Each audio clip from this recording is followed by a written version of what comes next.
खबरों के सिलसिले को आगे बढ़ाते हैं। आपको बताएं कि शहर कायद में बेरहम डाकुओं ने एक और घर उजाड़ दिया है। हैदरी 5 स्टार फ्लाईओवर पर डाकुओं ने फायरिंग करके 4 बच्चों के बाप 30 साल सलमान की जान ले ली है। मकतूल की नमाज जनाजा अदा कर दी गई है। रवां साल में डाकुओं की फायरिंग से अब तक 107 अफराद को मौत की नींद सुला दिया गया। तफसीलात खुर्रम गुलजार की रिपोर्ट में। शहर कायद में दंदनाते हुए डाकुओं ने लियाकताबाद के रिहायशी 30 साल सलमान की जान ले ली। मकतूल दोस्त से मिलकर अपने घर आ रहा था कि हैदरी थाने की हुदूद 5 स्टार चौरंगी के फ्लाईओवर पर मुसल्लह मुल्ज़मान ने लूट मार की। मकतूल के भाई का कहना है कि डाकुओं ने पूरा घर उजाड़ दिया। सब चीजें लूटने के बावजूद सलमान को गोली मार दी।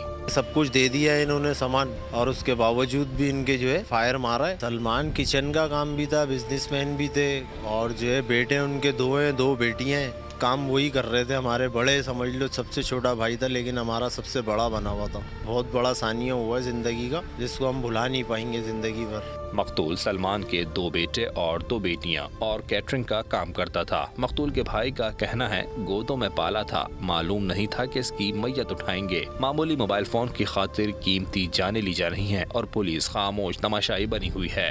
जो ये डकैती और ये लोगों को मारा जा रहा है, लोगों की जान ली जा रही है, इस पे कुछ तो करे हुकूमत। डाकू दंदनाते फिरते सारी रात। पुलिस से ये अपील करूंगा कि इनके कातिल को पकड़ा जाए और सख्त से सख्त सजा दी जाए।